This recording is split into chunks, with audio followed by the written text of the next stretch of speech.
During the 80s, when I was asked that question about where is Palestine in your work, it began to make me clarify my thoughts about who wants Palestine in my painting, and what do I want of Palestine in my painting. So I decided that to help the revolution with my work was not to make my painting about Palestine, because that meant descending down from the great ambition of being a painter. And so there is a language in the visual arts that can be much better than painting about Palestine, and that's design and documentation. And making a poster or a banner is different from making a painting. So I divided my work, visual work, into three, never allowing painting to be disrupted by any other ambition than painting on an international level, and that I would do documentary art to document what happens in Palestine, and I would do political art, that being posters and banners, and they would contain my thoughts on Palestine, and they would be very blunt. There would be no apology about what's contained in them. During the 70s, when I sent some drawings to Mona Saoudi, it was after she had taken note of some of my writings, and I don't know where she saw them. And she decided that she would like to publish them in a magazine that she was involved with. I'm not sure if she was editor or what it was, but I think it was called Shu'un Palestine. And as a result, two of my paintings made the covers of Shu'un, and she translated some of my articles into Arabic, and they were published in that magazine.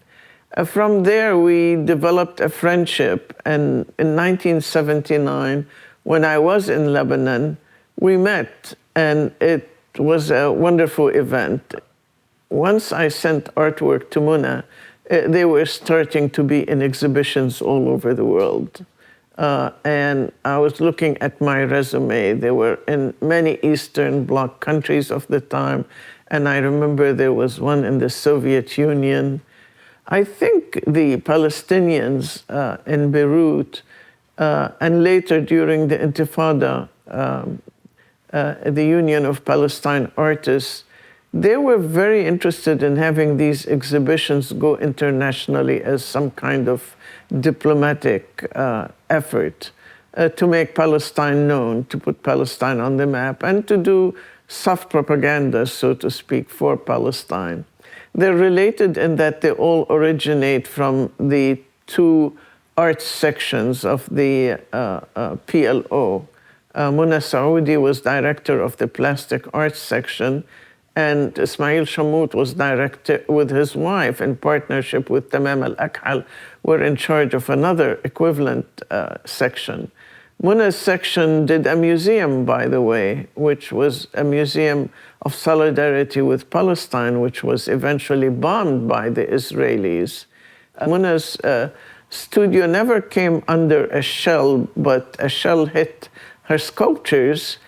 Huge, heavy stone sculpture was discovered next door, in the yard next door, and it had to fly over an 8-foot stone wall between the two. Was just exploded, and her apartment was occupied by squatters, and my paintings were there, by the way, that had left the Oslo and were stored with Mona until I could get them out of there. And they were damaged by the water that was leaking into her house and by the squatters there. So it was hard to keep track of those paintings then. You know, everybody is motivated to move and do something. Artists who never were active, participated socially, started participating socially. And the artists felt that their paintings couldn't go into every refugee camp, to every home.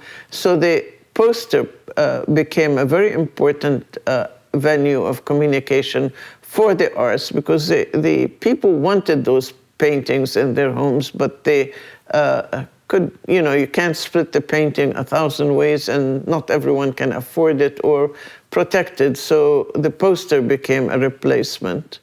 And so that the poster projects were very important.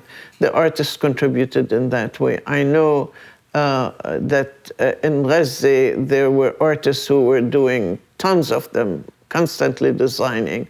Artists were constantly requested to design political posters, as well as, and often those political posters would be a painting with just a few words at the bottom. A most interesting show took place in Rezé of Ismail Shammout, who in 1948 was forced out of Palestine at age 16 and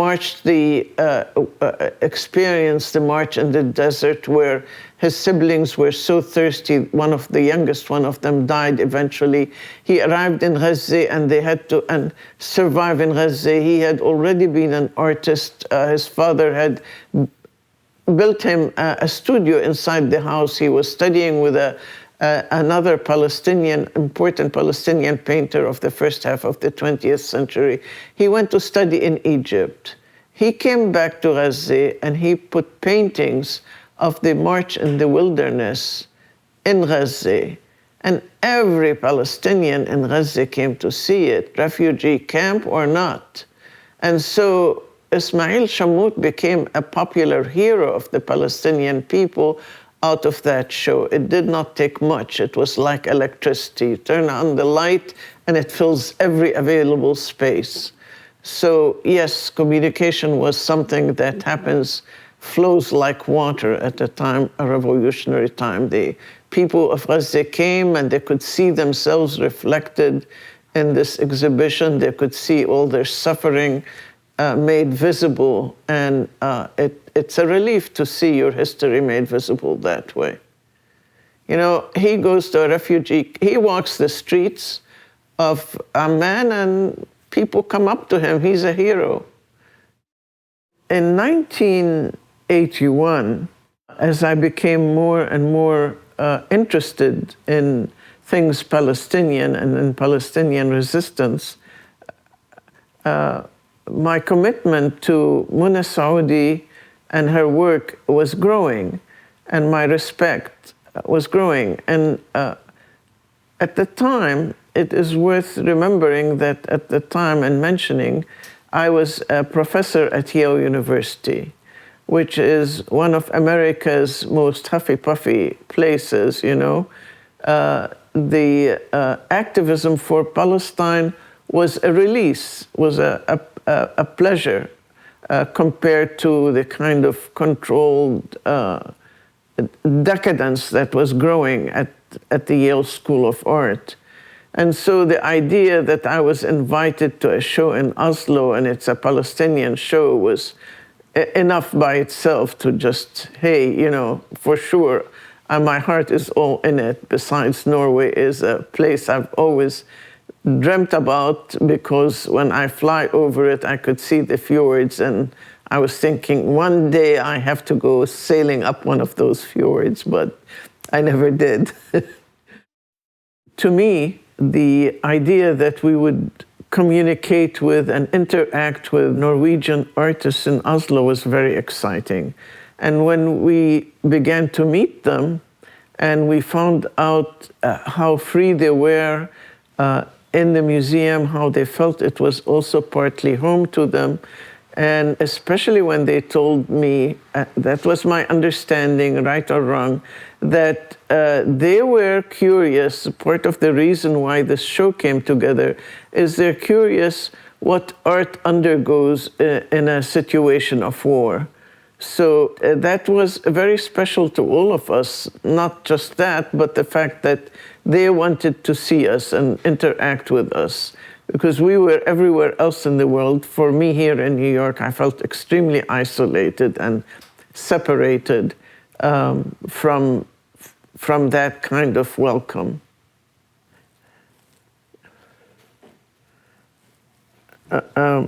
This first letter reminds me that I didn't seem to be cognizant or worried about where I would stay. And it must have been that they had told us who we would be staying or where we would be staying. So I remember that I stayed with someone very special. Her name was Veshla. And it was, we were expecting Muna, and Muna was late. So for quite a few days, she and I interacted, and she helped me a great deal. And I remember during my stay, we talked about a lot of things. Veshla was very special. She very loving and very hospitable. And she gave me a scarf that she had block printed herself that was so beautiful. And I was beside myself, you know, that's just handmade, so beautiful. I can't accept it. And she, you know, was conscious that it was a very beautiful blouse, scarf. So we made an agreement that I would take it and wear it for a year or two, then send it back to her, which I did. My memories of people really don't need names because they left a very strong impression. And the strong impression was of their concern and perhaps their thirst as well. Yeah, they were really thirsty to relate, maybe not just to us. They wanted contact, they were open, they were, and I don't want to idealize, but they were more likely to be interested in collaboration than in being isolated competitors for a larger gallery or professional contact. They really wanted that down-to-earth, you know, contact between artists, that had special meaning. I was anxious to arrive in Oslo early because I had my paintings to stretch. And it was that I arrived about a week approximately ahead of time and stayed till just after the opening, to my memory. But shamefully, it is all very hazy in my head. But so I stayed for over a week, I believe. So over those 8 days, it was, we stretched my paintings, got things ready. Other artists were there early as well. And when I was late, they asked, we had meetings, and we said, what are we going to do without Muna here? And they asked me to speak on their behalf. So, you know, it was a time when we believed in solidarity and being one voice and so on. So they asked me if I would speak on their behalf. And it went quite nicely. And I remember many events. I remember planned meetings with artists where we'd go studio to studio. We went out together for coffee, drinks, or I don't remember all we did together, but the photos I have of us together indicate that we did some enjoying as well as whatever, coffee, alcohol, I don't really recall. And we did visit other places in the city, and we were invited to the home of a general at the time who was very much in sympathy with Palestine. So there was a lot of activity, but specifically, the organization of it specifically, I don't remember. The visiting artists and their studios was memorable. It was special to have a program arranged for us to go visiting other artists and in their studios. That I felt, and the artists did hang around us, so that part felt like a really enjoyable, really important. It felt good. That solidarity between them and us was, and what we talked about, I don't even remember, but we thought we were saying important things, of course, but I was impressed with them. I was impressed with the work. But what stood out in my memory most of all was their intensity. And their intensity was very charming, and to see artists that concerned about their work and the ideas they were trying to express. Another important thing was that there were women involved. We weren't just men most of the artists in New York who are exhibited and taken seriously for my decades here the vast majority are men. But in Palestinian art, there were quite a few women, and it was delightful to see the same thing in Norway. And so that was something that did impress me at the time. I thought that was good and interesting. There were discussions, by the way. We talked about minorities and how minorities are treated. And there were guests from a tribal group of northern Norway who wanted to talk. I forget who they were. But they participated in our discussion and talked about how they had a struggle also to be accepted in the arts and generally in Norwegian life. There was supposedly we were told that an invitation came from Sweden to take it to a museum of natural history.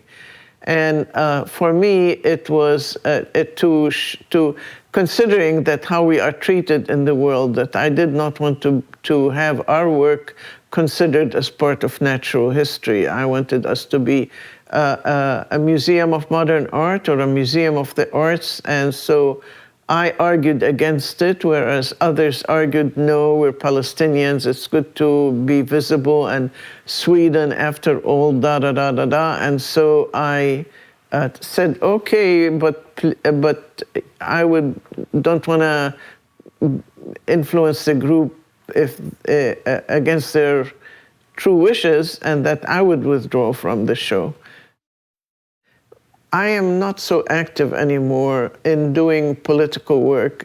First of all, it came to the point where I needed to pay attention to my artwork. What am I going to do with it?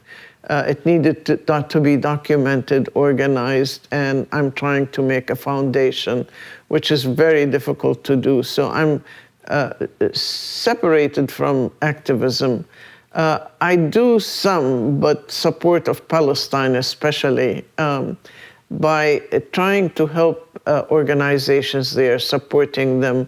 I spent 2 weeks working at Sakia in Ain Kenya near Ramallah, and an organization that's trying to put technology, the land, and Palestinians all together in a great project.